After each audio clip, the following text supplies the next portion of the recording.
Hello, happy Wrestlemania weekend, happy Wrestlemania Saturday. Let me tell you, today's been a little bit busy. I would have liked to update this Smackdown review earlier, upload the Smackdown review earlier, but it's been such a long day.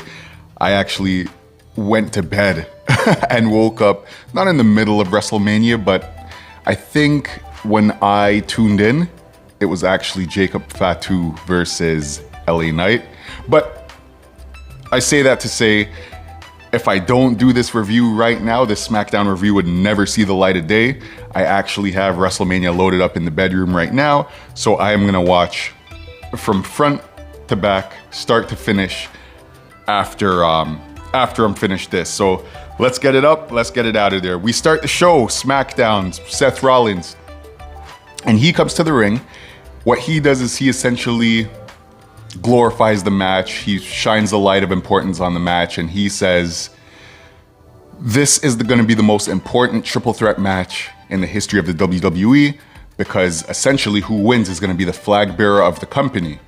He says it can't be Roman Reigns because he's part-time. It can't be CM Punk because he doesn't really give a damn, and it can only be Seth. It can only be Seth because Seth understands what sacrifice is. He mentioned that he's wrestled through injuries. He said that he had a stepdad at home that was dying from cancer. Yeah, that sucks. So essentially he says that he is going to be the one to carry the company. He needs to win this match, and then he ends this by saying it's not a prediction, it's a spoiler. Sorry if I seem a little bit choked up.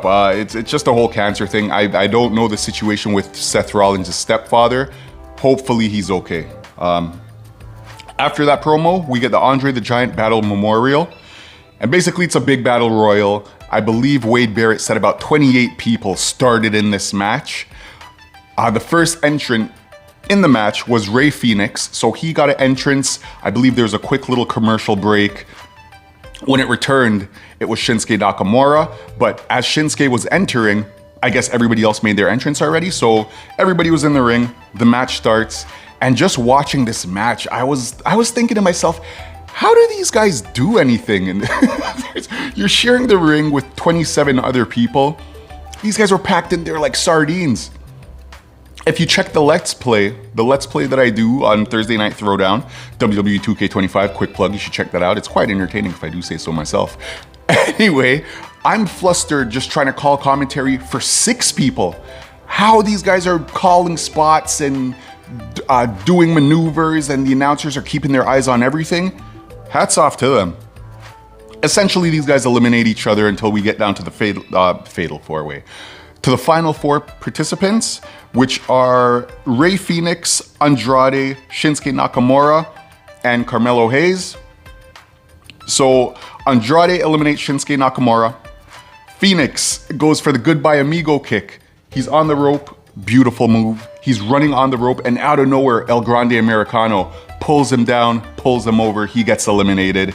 The final 2 are Andrade and Melo Hayes. Melo Hayes wins, he throws Andrade over. It was a big moment, it was a nice spot, and this will definitely be something he could tip his hat to Melo, of course, and say, you know what, I won that big match. It's nice, good for him, well deserved.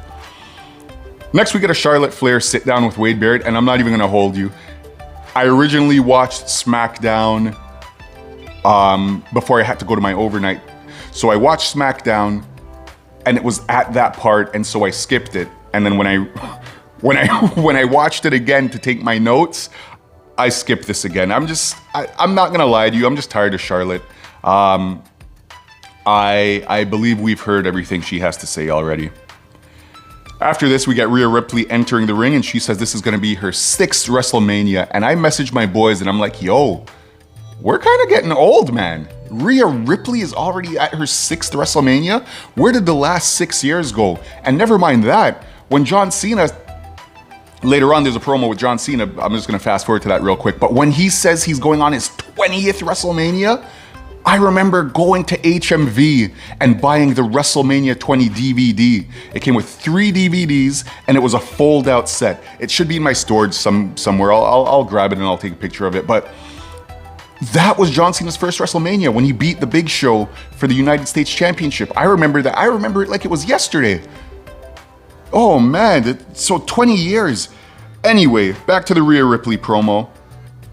She doesn't really get to say a whole lot. You know, the normal. She comes out. She said it's going to be her 6th WrestleMania. This is her most important. Again, she's highlighting this match. And then before she could say too much more, Io Sky comes out. Io Sky does her thing. She gets to the ring. And as seems to be a pattern, before Io Sky can say a word, here comes Bianca Belair. Bianca Belair gets to the ring, and now Bianca Belair is saying she's gonna win her match. She's, again, totally disrespecting Io Sky, completely focused on Rhea Ripley. Bianca Belair says she's gonna walk in, she's gonna walk out as champion. Before she could say too much, here comes Naomi. And Naomi was upset. She was seeing red. She's like, hey, Bianca, what's up? Like, I've been trying to contact you. I've been trying to reach you. And this made me laugh. She says, and I know you've been getting them because the messages say delivered. Good for Naomi, man. I love Naomi. Naomi goes into the ring. And then here comes Jade Cargill. Jade Cargill comes out looking like She-Go in her black and green. Jade Cargill gets into the ring, and she's essentially trying to speak to Naomi, but at that time, Rhea Ripley almost gets in between the gap, and she's now facing off with Jade Cargill. And also, if you've watched the Thursday Night Throwdown, I said if there are wrestling gods, Jade Cargill versus Rhea Ripley, that would be a nice promo. That would be a nice little program, a back and forth between two of the popular powerhouses right now. Essentially, a scuffle starts. So you have Jade and Naomi fighting, you have Rhea fighting Bianca Belair, you get security guards come out, they all take a tumble outside of the ring. Io Sky goes to the top rope, does a backflip, she lands on the majority of them, and Io's left standing tall. After this, we get the MMG, the Motor City Machine Guns, versus the Street Profits for the tag team titles. This match was nothing too crazy, nothing too important of mention, until you get to the end. The action spills out of the ring, and you just see, like, I believe it was Angelo Dawkins, he was by the barricade, and you just see this hand just reach over real quick. I don't know if it was a fan or what, but they panned out pretty quickly. It was DIY, Tommaso Ciampa and Johnny Gargano. They beat down everybody, they take the tag titles, they run to the back, they try to get the hell out of here. So they basically steal the match, and they announced that the match was a no contest, so nobody won this match. Backstage, we get Chelsea Green and the Secret Harvest. They're talking to Nick Aldis, and basically they're complaining. They said that Nick Aldis has been served. They give him some papers. They're talking about injustice. You know how they do. They talk their crap all the time. God bless Chelsea Green. And Nick Aldis goes, you know what? Screw it. I know you're supposed to have a 6-person tag team match, but you know what? We're not going to do that anymore. We're going to run it back from last week. So now we have Chelsea Green going up against Zelina Vega. I guess they're trying to, correct the poor finish to the match last week. If you checked out my review, or even if you just seen Smackdown, you would know it was a bit odd and there was a legitimate count out. So I guess they just wanted to run the match back. So that's what we get. After that, we get a promo. We get a little promo package from Cardi B saying she's going to be hosting SummerSlam. And I go on the YouTube page, the WWE YouTube page. I go on the WWE Instagram page. And of course, you have people saying, oh, well, I'm not watching SummerSlam. Stop the cap. You're watching it. I know you're watching it. You know you're watching it. Cardi B hosting isn't going to be the reason you don't tune in. Nick Aldis, he catches up to DIY backstage. Remember how I said they essentially stole the title? So he catches up to them.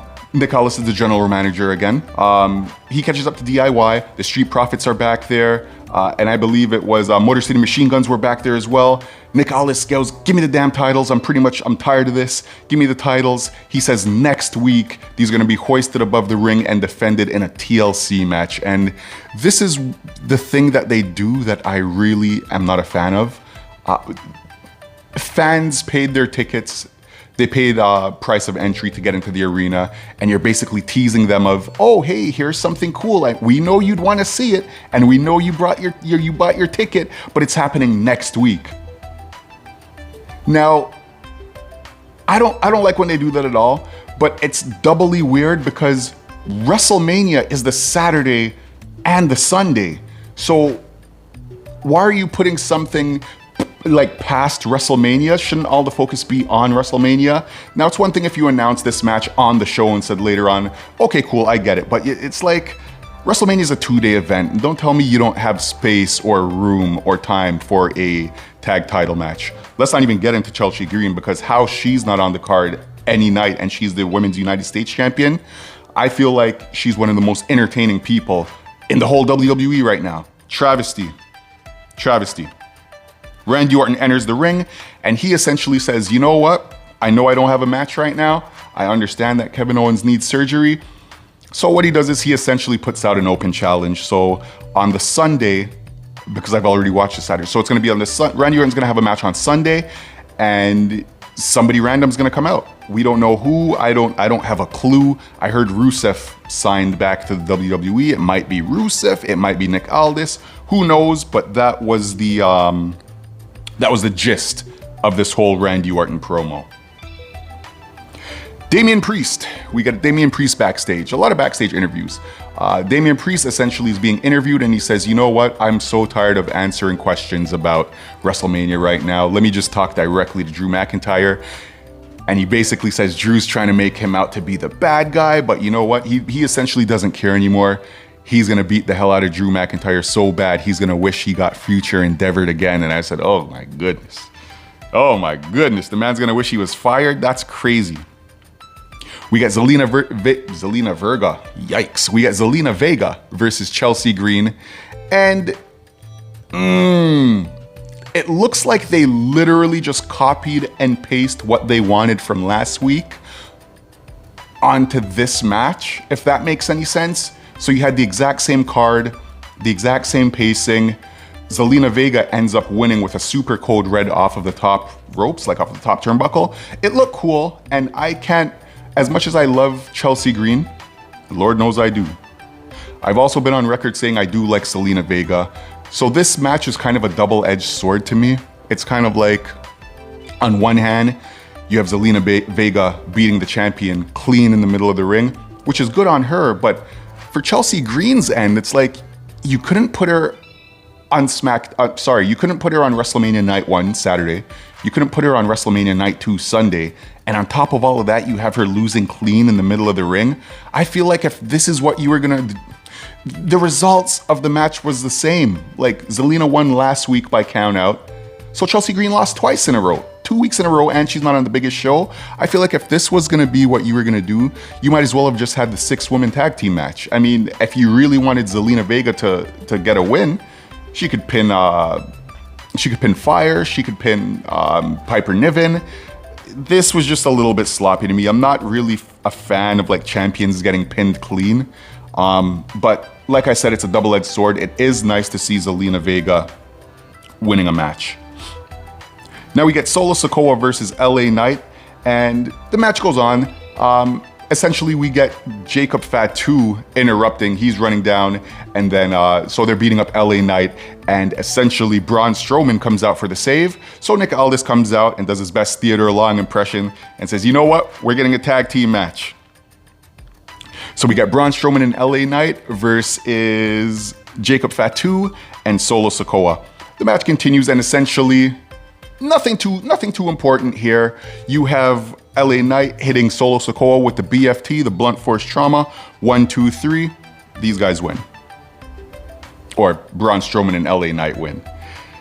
After that, we get a sit down with Tiffany Stratton. This one I did tune into because Tiffany Stratton's cool. She's fresh. I like what's going on. And essentially she gets asked like, hey, like what's been going through your head recently? Have you felt about the whole Charlotte Flair situation? I know it's gotten pretty heated. And Tiffany Stratton essentially just says, yo, like, I feel like Charlotte Flair's a bully. And I feel like that's why I don't like her either. I mean, obviously I don't know her, but just the way she comes off, and this is not just typical heel character, it's almost like I feel like you would be not a very good person in real life.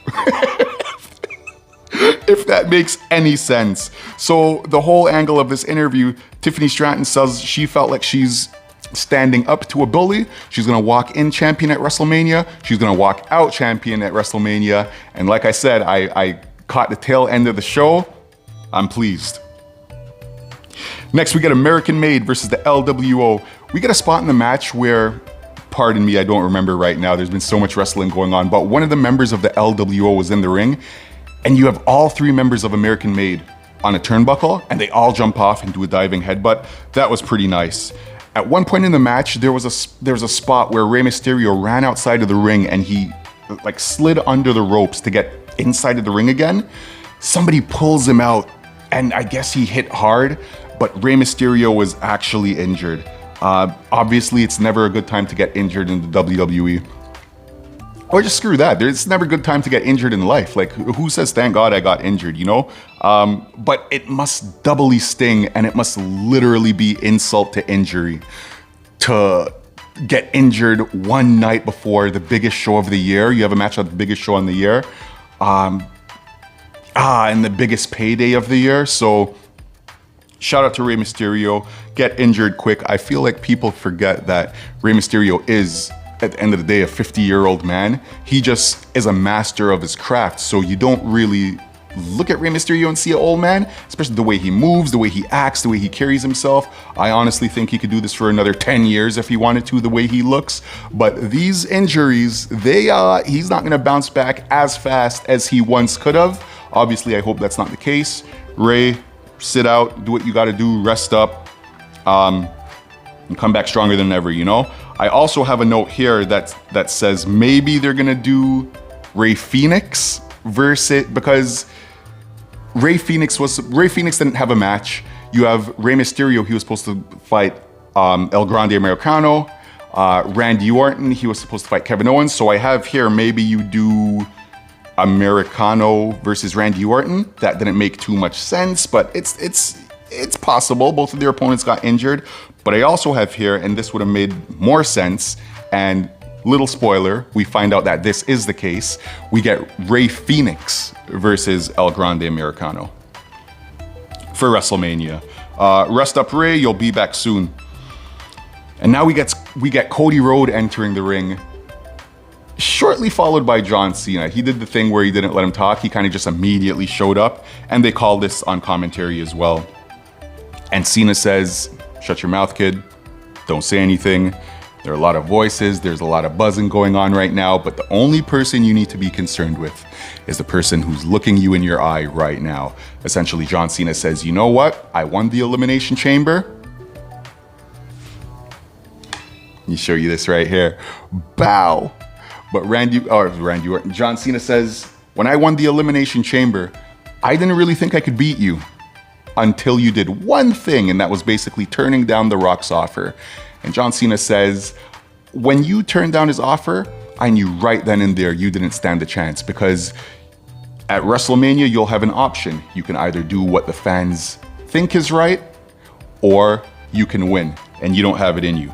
And I'm not gonna lie, I don't see this too often, but I will admit, John Cena did get a little bit cooked here, just a touch. Let me see exactly what Cody says. He says, you called me an errand boy essentially when you were butt naked at the Oscars, running errands for the people you serve now. Cody Rhodes pretty much said, like, your face is melting, you have a stack of dimes for a neck, your legs are horrible. He just cooked him. He called him paler than Sting at Starrcade. I was like, oh my God, is this Cody Rhodes' last promo ever? This guy is cooking right now. And he says, after all of that, John, you know what the worst thing is?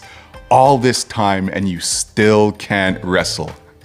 Mind you, John Cena was cooking, the fans were cheering for John Cena. Cody Rhodes started talking and they booed the hell out of him. This crowd was so hot and cold. They would boo you one second and cheer you the other, or cheer you the next. I don't know what was going on, but I say that to say, Cody Rhodes started talking. They booed the hell out of him, and then he cooked. And then they were cheering, they were singing for Cody Rhodes after this, but good for Cody Rhodes, he won the crowd back. But continuing the promo, John Cena just looks around. And he just says, you idiots. he takes the mic and says, you know what? At WrestleMania, to beat you, I don't even need to wrestle. He slaps Cody Rhodes' air. That was the one that had the bursted air jump from Travis Scott. He goes to hit his attitude adjustment. Cody Rhodes jumps out of it. He hits him with another crossroads. He hits him with another crossroads. This is the second time that John Cena has been hit with the crossroads. I feel like Cody Rhodes' time is up, and John Cena's gonna grab number 17 at WrestleMania, baby. I cannot wait. What's gonna happen now is I'm gonna turn this off. I'm gonna go watch this 4-hour night 2 WrestleMania. It's 12 o'clock, 12:20 right now. So I'm gonna watch that. I'm gonna have a review. I should have a review up in the morning, but I have something extremely special for the night 2 WrestleMania Sunday. So tune in for the channel for that. Also, there is a $100 giveaway. There's a link in the description to my Instagram. Click the link, head over to that Instagram page, and you'll see all the details. It'll be the easiest $100 you've ever made.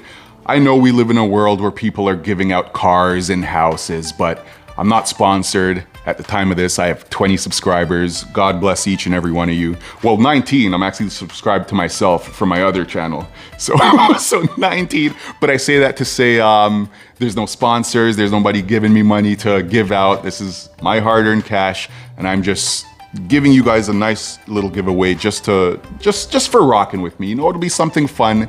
The date of the draw will be May 19th, and I think that's pretty cool. That's a month from yesterday, WrestleMania Saturday. Like I said, right now it's 12 a.m. It'll be cool. So check that out.